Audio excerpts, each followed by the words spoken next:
Bonjour à toutes, bonjour à tous, bienvenue sur la page Facebook de Droit et Liberté DL dans le cadre du JT de 13 heures en principe.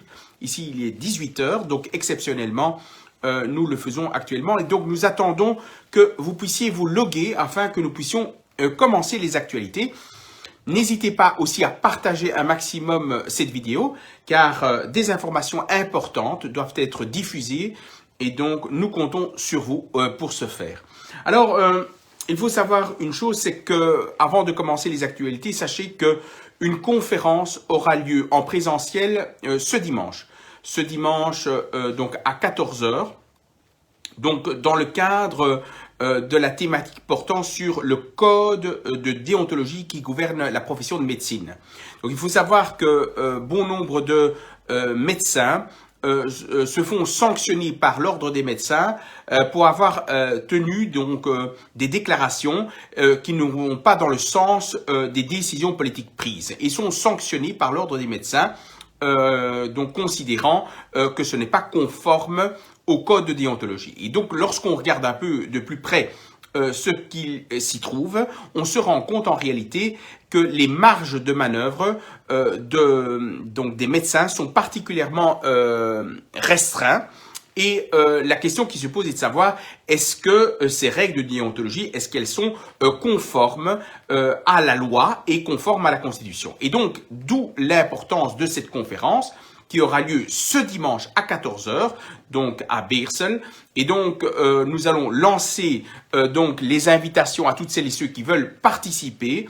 Sera présent notamment le docteur Beckart, le docteur David Bouillon, que vous connaissez, et encore plein d'autres médecins qui prendront la parole pour permettre ainsi à d'autres médecins de comprendre également les raisons juridiques qui peuvent être utilisées pour se défendre lorsque ces médecins sont attraits devant l'ordre des médecins pour avoir tenu ce genre de propos. Et donc, le but étant d'informer un maximum les médecins au niveau juridique pour qu'ils puissent se défendre en tant que tels.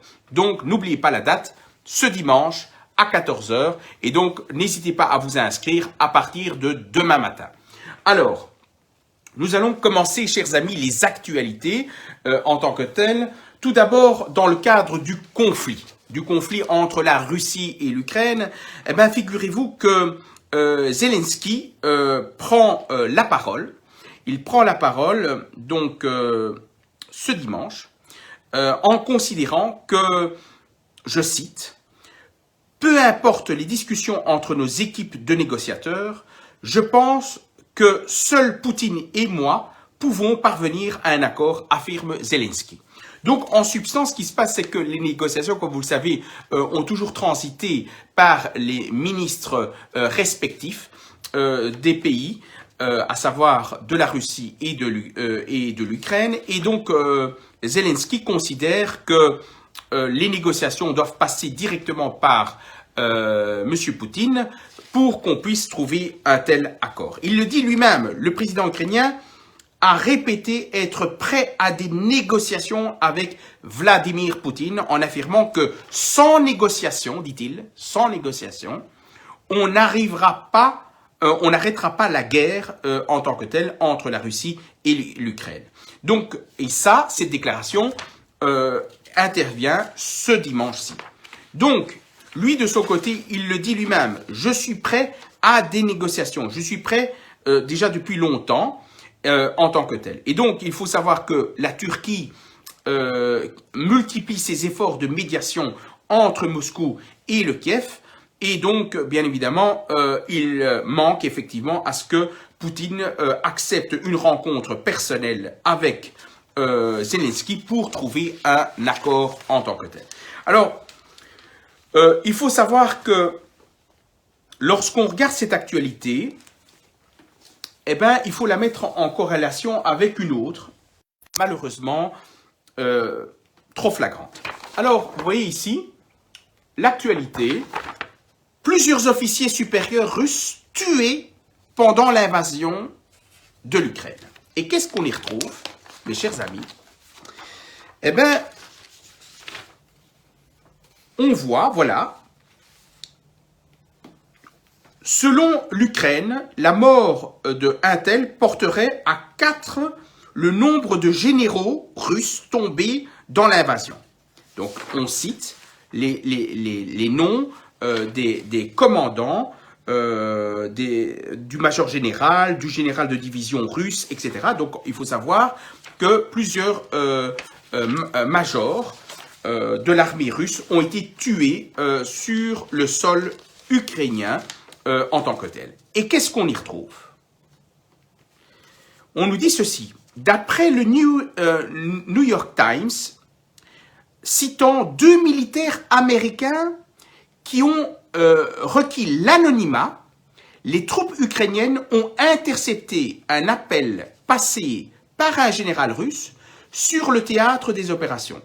Cette interception a permis de géolocaliser le téléphone et de lancer une attaque sur cette position.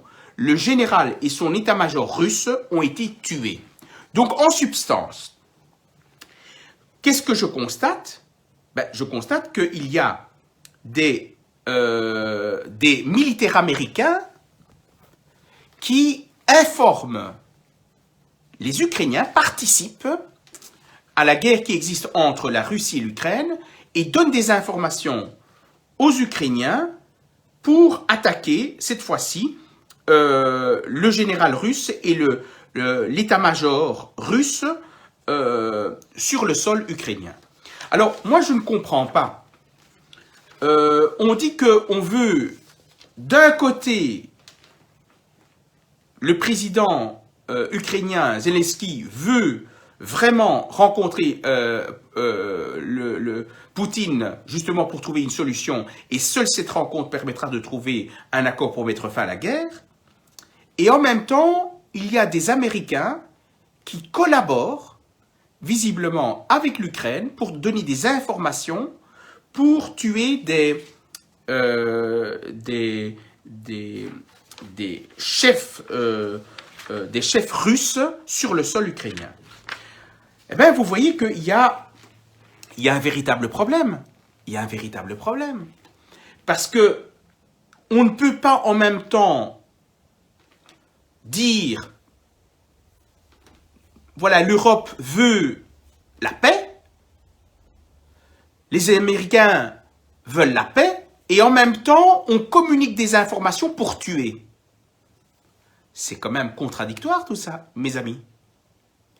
Donc, je pense sincèrement que on a 2 sons de cloche. On a un son de cloche de la part de l'Ukraine en disant « Nous, on veut la paix, nous, on veut la paix. On demande de voir Poutine pour la paix. » Et d'un autre côté, on envoie, les Européens envoient des armes à l'Ukraine pour un peu jeter de l'huile sur le feu. On a des Américains, 2 militaires américains qui communiquent des informations aux Ukrainiens pour tuer des généraux, un général ici, à savoir le major général Vitali, premier commandant de la 41e de l'armée russe. On a tué le général de division russe Andrei Kolesnikov, la 29e armée, armée russe, qui a été tuée le 11 mars, etc., etc., l'autre le 7 mars, etc. Donc ils ont tué 4 majors généraux russes en Ukraine grâce à des Américains, grâce à 2 militaires américains qui ont voulu garder l'anonymat. Eh bien ça, je trouve ça vraiment regrettable. Parce que, au lieu de voir des politiciens européens, des politiciens américains dire « Favorisons la rencontre avec Vladimir Poutine pour trouver une solution. Mettons-nous autour d'une table, soyons constructifs en vue d'obtenir la paix. » Ben non, c'est pas ça qui se passe. Nous avons les Européens qui disent « Nous voulons une rencontre avec Vladimir Poutine pour la paix ». Ça, c'est les Occidentaux. Et puis, on a une autre information qui dit, voilà, les Américains aident les Ukrainiens pour tuer les chefs militaires russes en Ukraine. Tiens, mais je trouve que c'est quand même assez bizarre. On retrouve des laboratoires américains en Ukraine, Zelensky qui, par une voie tout à fait bizarre, se retrouve président de l'Ukraine lors des élections. Et nous avons des Américains qui aident, deux Américains militaires qui aident l'Ukraine pour tuer des majors générales russes en Ukraine. Voilà, les amis. Donc, je me pose des questions, moi, en tant que citoyen. Je me dis, mais tiens, on veut la paix et on envoie des armes. Est-ce que vous trouvez ça cohérent, vous? Vous trouvez cohérent que les Occidentaux et les Américains veulent la paix dans les journaux et dans les faits? On envoie des armes en Ukraine, on donne des informations téléphoniques pour tuer les commandants russes en Ukraine. Vous avez deux propos qui sont contradictoires. Donc, on a affaire à visiblement à de la propagande et je trouve ça malheureux, les amis. Malheureux. Malheureux que on ne veuille visiblement pas trouver une solution pour arrêter l'effondrement économique en Europe. Malheureusement, ça ne suffit pas. Le Covid ne suffit pas. Ça ne suffit pas, le Covid. Ou plutôt les décisions politiques des magnifiques politiciens, je trouve. Ils sont vraiment... on pense vraiment...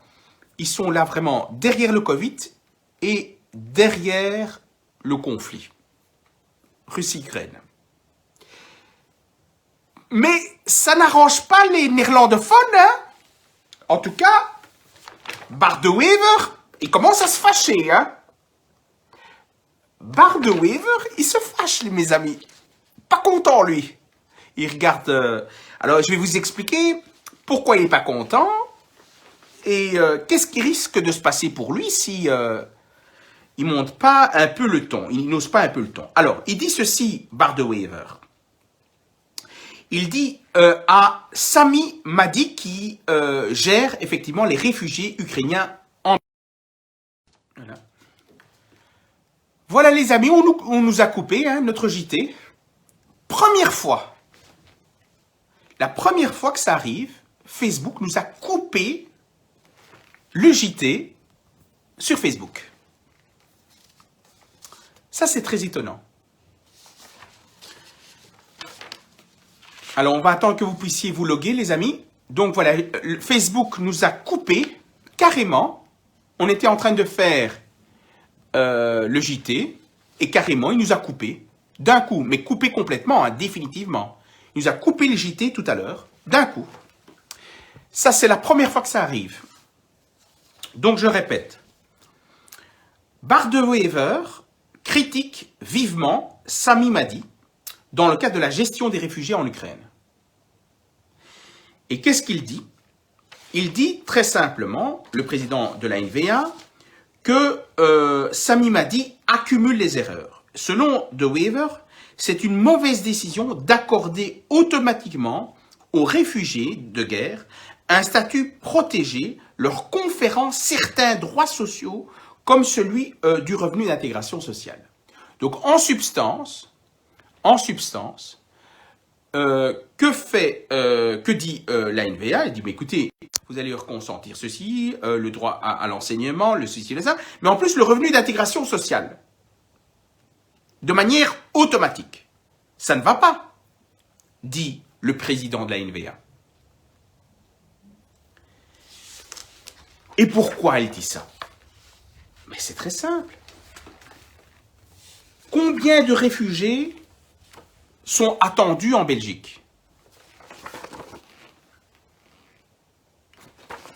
200 000, les amis. 200 000 réfugiés ukrainiens qui vont recevoir, grâce aux politiciens belges, parce que c'est la solidarité collective qui compte, hein, on s'en fout du reste. Même si les Belges vont perdre leur poche carrément, on s'en fout. C'est la solidarité collective qui compte. Donc, faisons le calcul ensemble. 200 000 personnes multipliées par 1 000 euros pour le revenu d'intégration sociale, à savoir à peu près 1 000 euros, on va dire. Donc, qu'est-ce qui se passe? 1000, eh bien, ça fait 200 000, ça fait 2 millions, 2 millions, 20 millions, 200 millions d'euros par mois. Ça va coûter aux Belges 200 millions d'euros par mois en seulement le revenu d'intégration sociale, le CPS. On ne compte pas l'enseignement, on ne compte pas les hôpitaux, on ne compte pas le logement, parce qu'ils auront droit automatiquement au logement, automatiquement ça. Seulement le revenu d'intégration sociale, 200 millions d'euros par mois pour les Belges.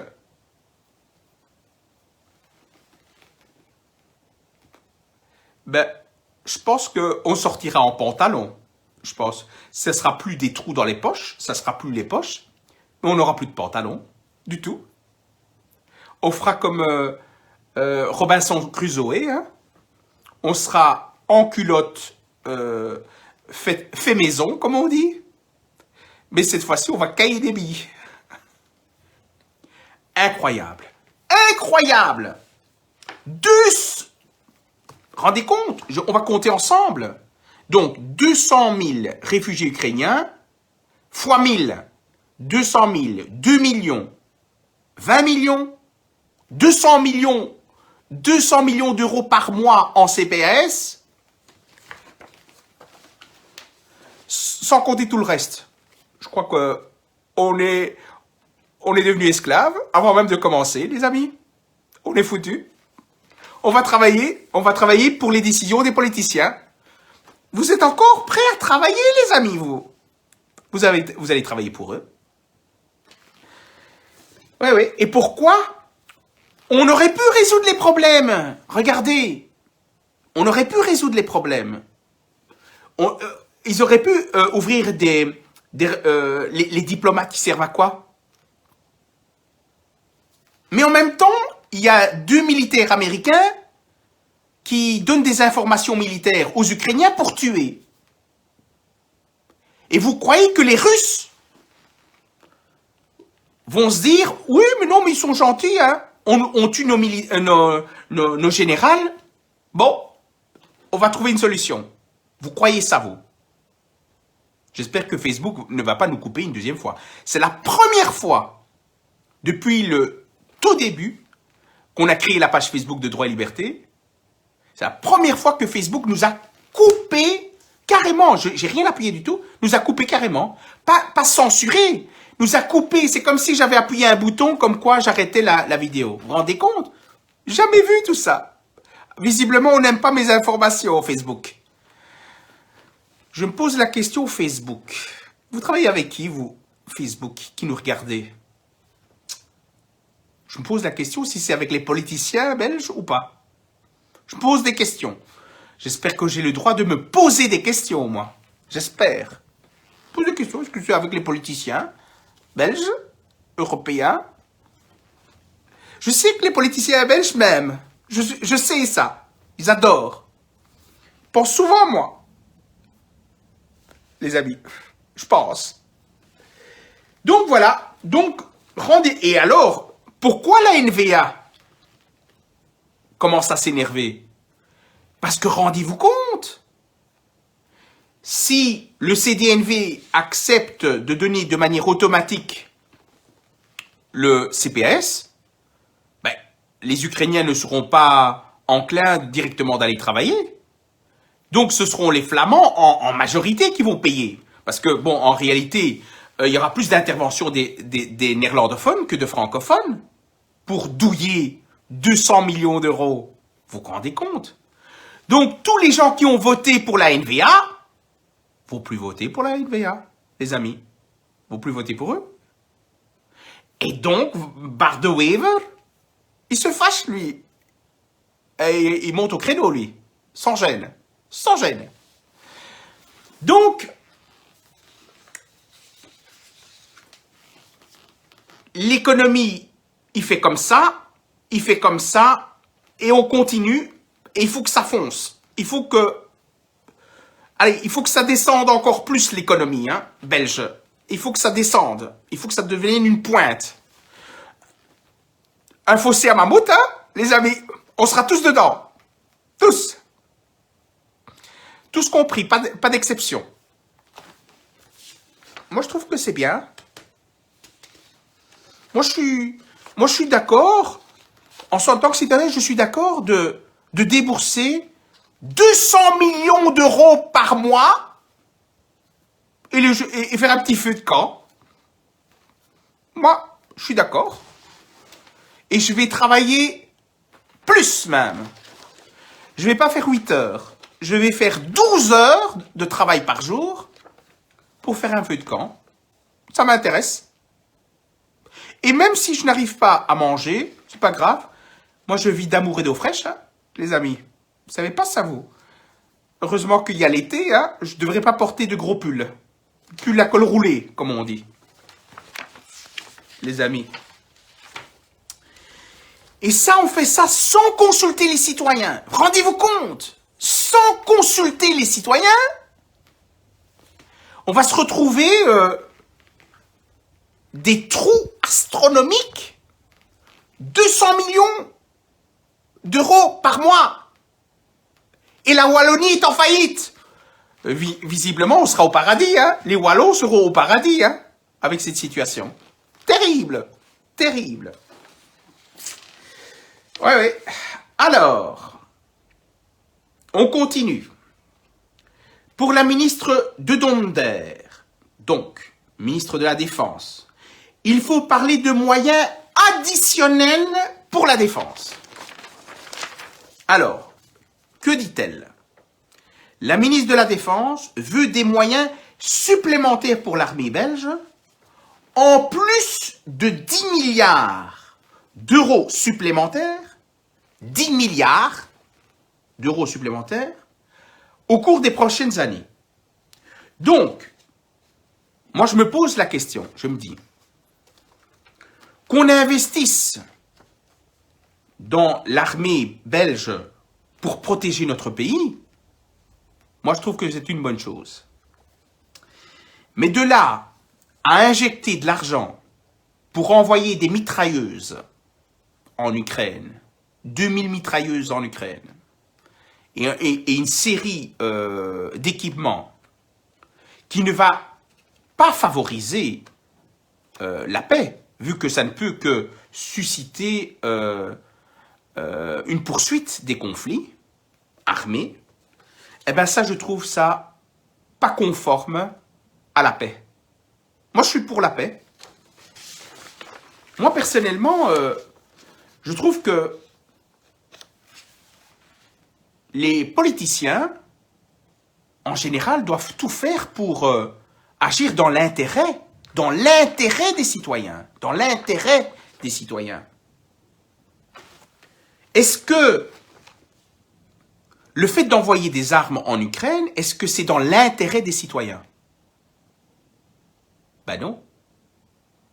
Parce que non seulement ça coûte, mais ça coûte aux Belges, mais en plus on écarte toute possibilité de trouver un accord possible. Vous vous rendez compte, les Russes, sachant que les Belges les politiciens belges envoient des armes en Ukraine, vous croyez quoi? Qu'est-ce qu'ils doivent penser des Belges? Vous croyez qu'on va trouver un accord? en faisant ça, et que les Américains en plus participent dans le conflit armé, en communiquant des informations, vous croyez qu'on va trouver une solution? Poutine, lui, de son côté, il a les cheveux blancs, ils seront transparents. Hein. Ils vont être transparents. Hein. Et donc, ce qui se passe, c'est qu'en plus, la ministre de la Défense dit qu'elle veut, elle dit ceci, déjà on annonce un peu la couleur, un retour au service militaire obligatoire n'est pas sur la table, les amis.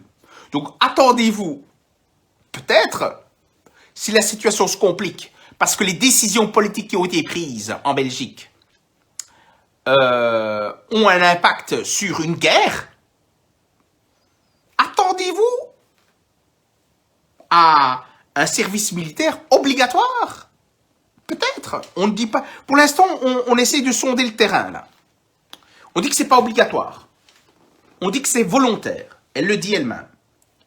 De Donder travaille à un plan relatif au service volontaire pour lequel le cadre juridique devait être pris cette année. Cela permettra à des jeunes de suivre une formation au sein de l'armée et d'avoir une carrière. Mais ici, qu'est-ce qui se passe? Il se passe, c'est que je sens que si la situation dégénère, on sera peut-être réquisitionné, hein, les amis. Et on sera réquisitionné comme Zelensky, hein, qui a demandé à toute la population d'avoir des armes et aller au combat.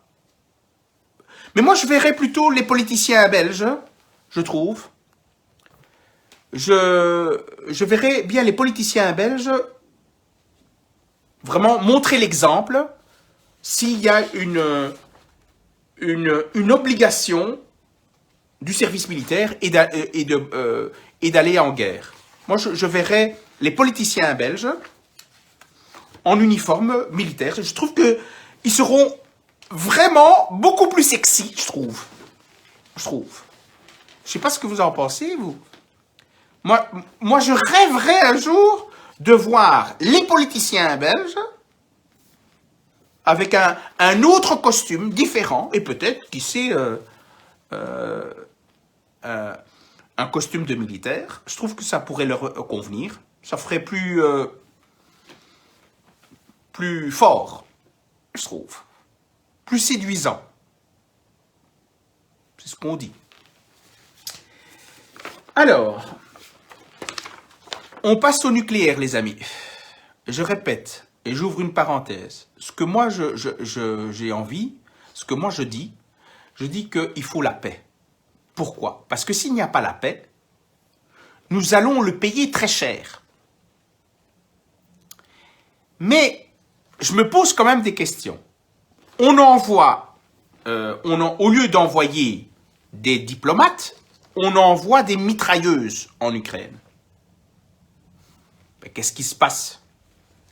C'est que la population ukrainienne sort du terrain et viennent dans les autres pays européens, dont la Belgique, et on va nous dire, voilà, maintenant, il faut les aider.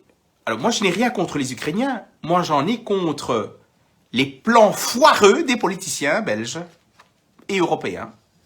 Le plan foireux. Parce qu'on ne va pas me dire qu'on ne peut pas trouver de solution. Il ne faut pas me dire ça. Me dire ça, non. Et donc, on va douiller 200 000 Ukrainiens, les amis, 200 000. Alors, est-ce qu'ils auront le droit de vote? Bon, il faut être belge pour voter au niveau fédéral. Régional, oui. Mais, j'ai peut-être compris, les amis. Je vais partager mon idée. De toute façon, peut-être qu'ils auront un droit de vote au niveau communal. Parce que les Européens peuvent voter au communal. D'accord? Peut-être qu'ils auront un droit de vote spécial, les Ukrainiens. Peut-être, on n'en sait rien. Tu sais, on peut... Vous savez, avec l'histoire du virus Covid-19, tout est possible. Tout est possible. Mais, je me suis dit, si beaucoup de citoyens belges accueillent des Ukrainiens chez eux, ça permettra aux politiciens belges de faire un recensement, les amis. Un recensement, de savoir qui va voter pour la Vivaldi lors des prochaines élections 2024. Plus il y a de gens qui rentrent dans le moule, eh ben plus ça va permettre aux politiciens belges de pronostiquer les élections 2024. Par exemple, je vous donne un exemple. Vous faites, vous savez que dans les supermarchés, vous pouvez par exemple arrondir pour un don à l'Ukraine. Ce sont des indicateurs. Vous prenez quelqu'un, des Ukrainiens chez vous à la maison, ils vont dire, ben, c'est une famille belge qui va voter pour les politiciens belges. Et ainsi de suite. Est-ce que c'est pas ça, la chose? Et plus il y a de pubs dans le conflit armé Russie-Ukraine, plus, bien évidemment, on va assister à de la pub dans ce sens-là. Et donc, les politiciens vont pouvoir voir qui va voter encore pour la Vivaldi. Voilà, les amis, je pense que c'est vraiment ça la situation qui se passe. De la manipulation, hein, de la manipulation, me semble-t-il. Sous toute réserve. Oui, que je suis prudent. Prudent, les amis. Prudent. Les politiciens nous regardent. Et Facebook n'aime pas quand je parle, visiblement. Facebook qui nous coupe. Alors, concernant le nucléaire.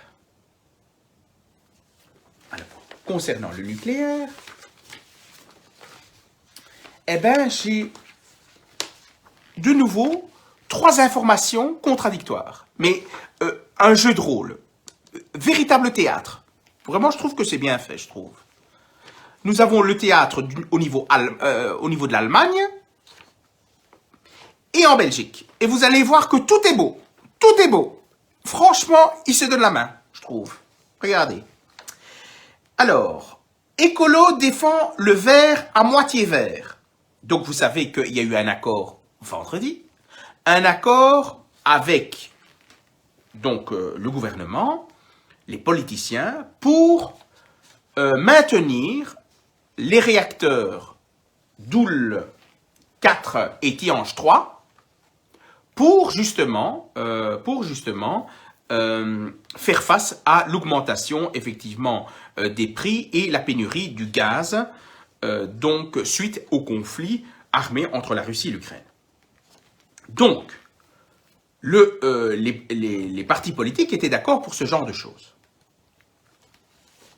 Qu'est-ce que je constate? Donc, c'était soi-disant le plan B. Eh bien, vous avez très étonnamment, vous avez le MR qui va déposer une proposition de loi en vue de prolonger au moins 4 réacteurs nucléaires. Alors, moi, ce que j'aimerais bien, c'est que on regarde ensemble comment ça se passe la manipulation. Parce que c'est important. Parce qu'il ne faut pas prendre une information, et puis prendre une autre, et puis une autre, sans faire de lien. Parce que comme ça, on ne va pas tendre vers la vérité. Donc il faut faire des ponts. Comment est-ce possible que les politiciens se mettent d'accord avec Écolo pour 2 réacteurs nucléaires, et puis vous avez le MR qui dépose ce lundi, aujourd'hui même, il dépose aujourd'hui une proposition de loi organisant la prolongation de minimum 4 réacteurs nucléaires et la création de centres de nouvelle génération en Belgique en tant que tel. Et ça, c'est Madame Mergem qui a déposé cela. Ce n'est pas cohérent. Alors, pourquoi ils le font? Alors, pourquoi c'est pas cohérent? Parce que quand il y a un accord politique, on ne revient pas avec cet accord politique. Le MR est d'accord avec l'ouverture de 2 centrales nucléaires, Et maintenant, l'EMR dit non. Ah non, on change d'avis, maintenant c'est 4. 4 réacteurs nucléaires. Est-ce que l'EMR veut-il se décharger de toute responsabilité en disant, écoutez, voyez moi, MR, j'ai déposé une proposition de loi pour 4 réacteurs nucléaires et ça a été refusé. Donc, moi, je ne suis pas responsable, MR, je ne suis pas responsable si après, dans 6 mois, on va avoir une augmentation de prix tellement importante parce que moi, je ne suis pas responsable, j'ai déposé le projet et les autres politiciens ont dit non. Donc, en fait, si vous voulez, c'est une manœuvre du MR en déposant ce projet de loi pour l'ouverture de 4 réacteurs nucléaires, c'est de se décharger de toute responsabilité. C'est de décharger toute responsabilité par rapport à l'augmentation certaine du prix de l'énergie. Donc en fait, si vous voulez, ils sont d'accord avec ses amis de la Vivaldi, et en même temps, ils se couvrent en déposant un projet qui ne va jamais aboutir. Voilà. Et donc, nous avons un langage de politiciens belges, tout beau, tout chaud. Vraiment. Et ceci est d'autant plus conforté par quoi? Et d'autant plus conforté par la position de l'Allemagne.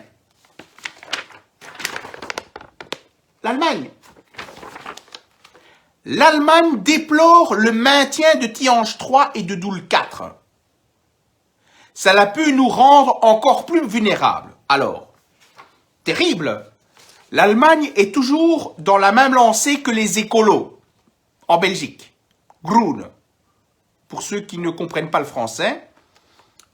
Et là, visiblement, Madame Lenke a clairement dit, la ministre allemande de l'Environnement, a déploré samedi la décision du gouvernement belge de prolonger pour 10 ans le recours aux réacteurs nucléaires Doel 4 et Tihange 3. Donc, il y avait un accord de gouvernement, rendez-vous compte, il y a un accord de gouvernement pour dire qu'il faut 2 centrales nucléaires, et puis l'EMR fait cavalier seul pour 2 jours plus tard, il dépose une proposition de loi pour ouvrir encore 2 autres centrales nucléaires. Fait cavalier seul. Vraiment. Bon, même si entre vous et moi, c'est la solution, il faut ouvrir d'autres centrales, l'ouverture d'autres centrales nucléaires pour avoir une indépendance dans l'énergie en Belgique, pour éviter l'augmentation terrible de l'énergie dans les prochains mois et dans les prochaines années. C'est évident. C'est ça qu'il faut faire. C'est ça qu'il faut faire. Et donc, le MR se dit, tiens, je vais déposer la proposition pour dire, vous voyez, c'est ça qu'il fallait faire. Moi, je voulais, hein, mais Écolo a dit non. Le PS a dit non. Et moi, je voulais le faire. Mais vous voyez que c'est du baratin, tout ça. Pourquoi c'est du baratin? Parce que le samedi passé, le gouvernement, dont le MR, a accepté seulement 2 réacteurs. Et puis, comme par hasard, 2 jours après, il y a le MR qui fait le cavalier seul. Vous voyez que là, il y a une forme de manipulation. Alors, pourquoi l'Allemagne est contre l'ouverture des 2 centrales nucléaires? Parce que très simplement, il y a une inquiétude, dit-il, une inquiétude de la population autour d'Aix-la-Chapelle, ville allemande qui est située à 80 km de Tihange. Et donc, ils disent, voilà, nous, on prend un risque si vous continuez à exploiter effectivement cette centrale nucléaire, et ça, on ne veut pas. Puis, par ailleurs, elle dit, je trouve que toute prolongation de vie des centrales nucléaires au motif de la sécurité d'approvisionnement n'est pas défendable, dit-il. Donc, c'est-à-dire le prix. Même s'il augmente le prix par 2, par 3 ou par 4, ça, c'est pas défendable. Tout ce qui touche aux poches des citoyens, ça, c'est pas défendable. Visiblement pour les Allemands. parce qu'il dit que ça nous rendrait vulnérables. Non, ça nous rend vulnérables le fait de ne pas avoir une indépendance, tout simplement, par rapport à l'énergie. Voilà, ça c'est une chose qui est importante à retenir, c'est-à-dire que on a un beau courant allemand qui essaye de tempérer la proposition du MR, et nous avons le courant des colos qui veut vraiment un minimum de centrales nucléaires. Et donc, si vous voulez, en gros, il y a des pressions, des politiques allemands en Belgique pour éviter qu'on ouvre d'autres centrales nucléaires. En gros, comme ça, le citoyen belge va douiller vraiment fort. Vraiment. Je trouve que maintenant les Allemands, les politiciens allemands s'y mettent aussi dans le jeu de la danse. Moi, je trouve que c'est solidaire. On parlait de solidarité collective. Maintenant, je parle de solidarité politique au niveau plus large que la Belgique. Je trouve que c'est bien calculé tout ça. Alors, je terminerai les amis par une dernière actualité. C'est concernant l'indexation des salaires. Bonne nouvelle en ces temps compliqués. Ah, moi, toutes les bonnes nouvelles m'intéressent.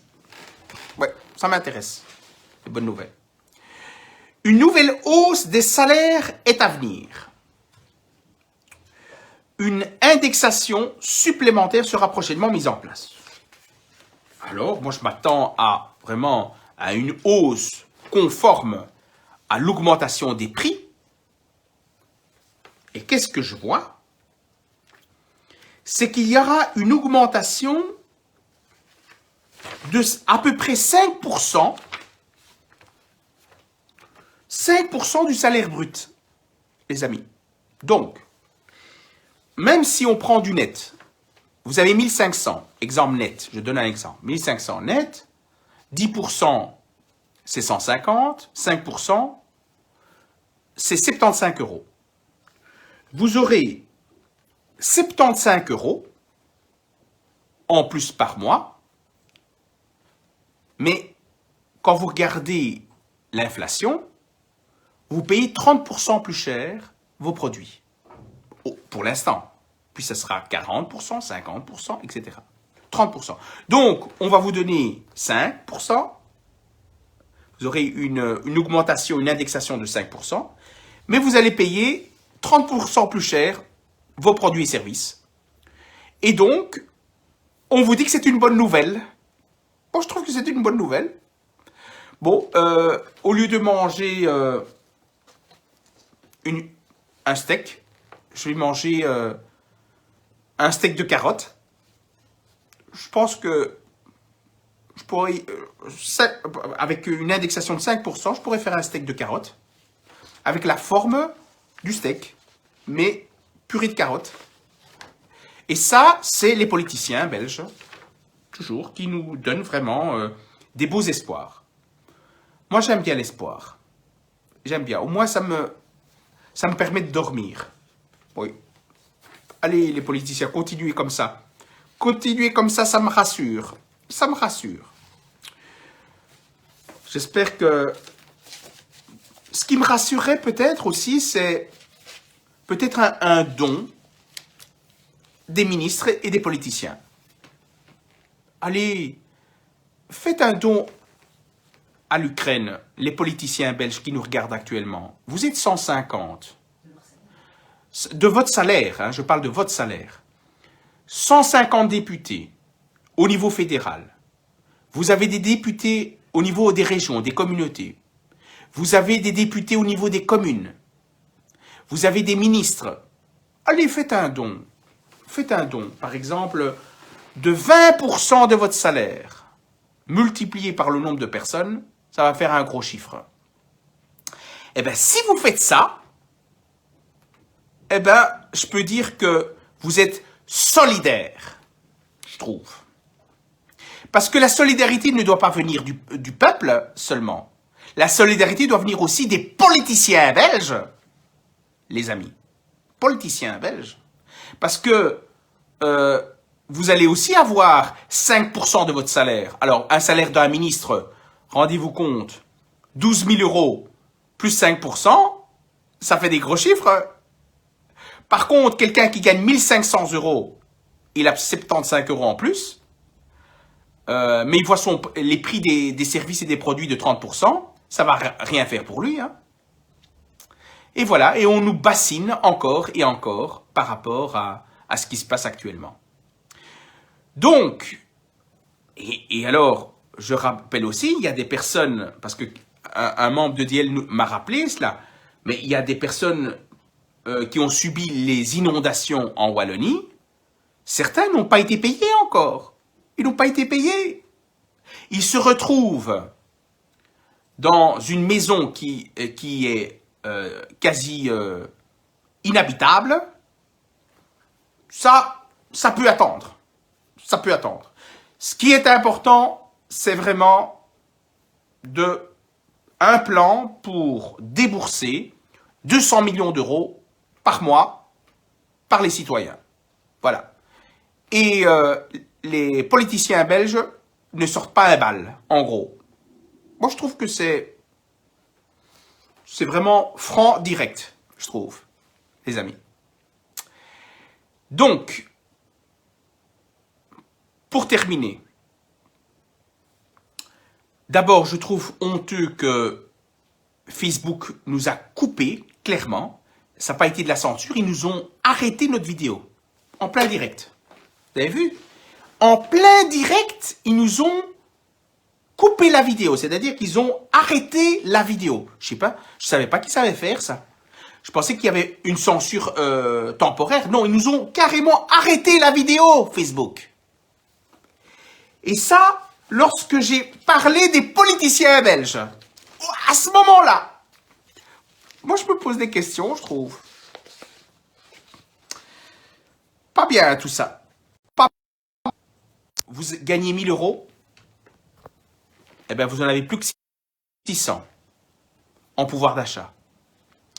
Attendez-vous à plus de répression, plus d'amendes.